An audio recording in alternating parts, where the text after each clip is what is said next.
बिस्मिल्लाहिर्रहमानिर्रहीम। अस्सलाम वालेकुम दोस्तों, आज की जो मैं आपके लिए दूसरी जॉब लेकर आया हूँ वो है ministry of maritime affairs, government of Pakistan. इसमें जो है वो ज़बरदस्त किस्म की वैकेंसीज हैं।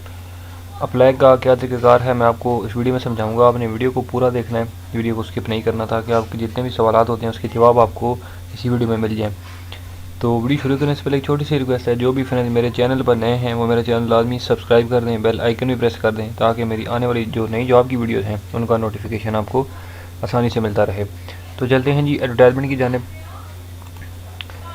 इसमें आप देख सकते हैं जी, government of Pakistan, ministry of maritime affairs. इसमें जो है वो जॉब्स हैं। स्टेनोटाइपिस्ट की है पहली वैकेंसी। इसका जो ग्रेड होता है वो होता है BPS 14। नंबर ऑफ़ पोस्ट जो है वो इसमें एक है, ठीक है। इसमें जो मैक्सिमम आपकी एज की लिमिट है वो है 30 साल, ठीक है। वैसे 25 है, प्लस 5 साल जो है वो रिलैक्सेशन है। तो इसमें जो टोटल एज की जो लिमिट है वो है 30 साल, ठीक है। उसके बाद जो एलिजिबिलिटी इसमें है, मीन्स कि आपकी क्वालिफिकेशन होनी चाहिए वो इंटरमीडिएट की तालीम होनी चाहिए, मीन्स कि FA या FSC। और जो आपकी टाइपिंग की स्पीड है वो 40 या 80 वर्ड्स पर मिनट आपकी स्पीड होनी चाहिए। एक सीट जो है वो ये पंजाब से का डोमिसाइल हो, आप पंजाब से कहीं से भी अप्लाई कर सकते हैं। उसके बाद डिस्पैच राइडर की वैकेंसी है जी एक। इसका ग्रेड होता है जी 4। और इसमें जो एज की लिमिट है वो है 30 साल, ठीक है। और इसमें आपकी तालीम होनी चाहिए प्राइमरी पास, और प्लस आपका जो है वो वैलिड ड्राइविंग लाइसेंस होना चाहिए, ठीक है। ये लोकल बेसिस पर्सन ही अप्लाई कर सकता है। लोकल बेसिस मतलब रावलपिंडी इस्लामाबाद पर्सन जो है वो अप्लाई कर सकते हैं। उसके बाद अगली वैकेंसी है जी नायब कासद की। नायब कासद में जो है वो एक वैकेंसी है, और इसमें भी जो एज की लिमिट है वो है 30। और तालीम आपकी जो है इसमें प्राइमरी पास होनी चाहिए, और ये भी जो है वो लोकल बेसिस पर है, ठीक है। तो ये सारी वैकेंसी थी। इसमें जो है वो अप्लाई का क्या तरीक़ाकार है जी, आपको मैं बता देता हूँ। आपने जो है वो njp.gov.pk की वेबसाइट पे जो है वो मीन्स के करना है, आपने इसको डाउनलोड करना है फॉर्म, ठीक है।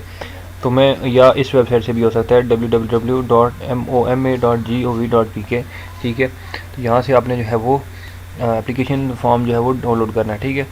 तो इसमें एप्लीकेशन जो होगी आपने उसको फ़िलअप करना है। फ़िलअप करने के बाद आपकी अटेस्टेड फ़ोटोकॉपीज़ होंगी अपनी, मीन्स के जो आपकी डॉक्यूमेंटेशन होंगी, जो आपकी तालीमी असनाद हैं, ठीक है। उसके बाद डोमिसाइल की कॉपी है, ID कार्ड की कॉपी, अपनी रिसेंटली पासपोर्ट साइज़ फ़ोटोग्राफ है, ठीक है।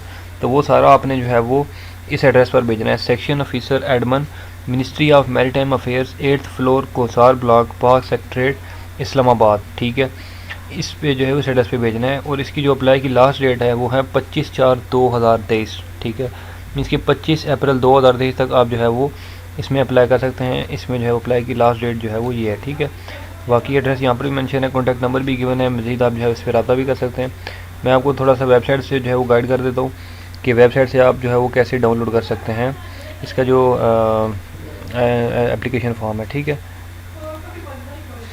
मैं आपको जो है वो अभी इस पे लेके जाता हूँ वेबसाइट पे, ठीक है। अब जॉब्स पे मैंने क्लिक किया तो नेक्स्ट एक जो है वो विंडो ओपन होगी। विंडो ओपन होती है तो मैं आपको मज़ीद गाइड करता हूँ।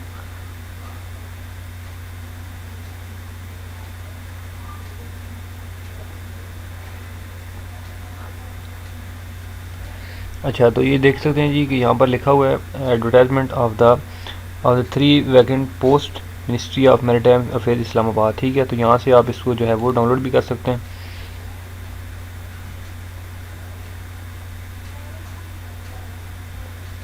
PDF फाइल है, ठीक है। अब ये ओपन होती है तो मैं आपको इससे मज़ीद गाइड करता हूँ।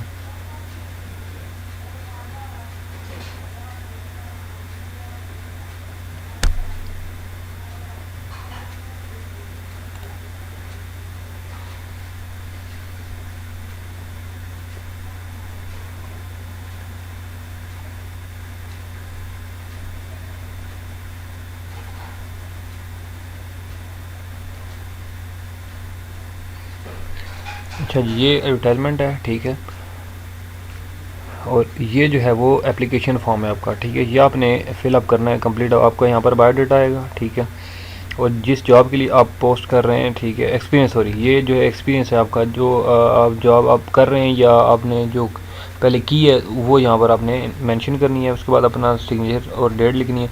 और आपने जो एड्रेस मैंने आपको बताया, ठीक है, उस एड्रेस पे आपने ये वाला एड्रेस है जो, ठीक है, ये इस एड्रेस पे आपने भेज देनी है, ठीक है। तो आई थिंक सो कि मेरी सारी डिटेल आपको समझा दी हैं। अगर फिर भी कोई किसी को इशू वीडियो में कोई चीज़ ना समझ आई हो तो आप मुझे वीडियो के नीचे कमेंट कर सकते हैं, मैं इस हवाले से आपको मज़ीद गाइड कर दूँगा। और उम्मीद करता हूँ कि मेरी ये वीडियो आपको अच्छी लगी होगी। अगर वीडियो अच्छी लगी है तो इस वीडियो को लाइक कर दें, कमेंट कर दें, शेयर कर दें।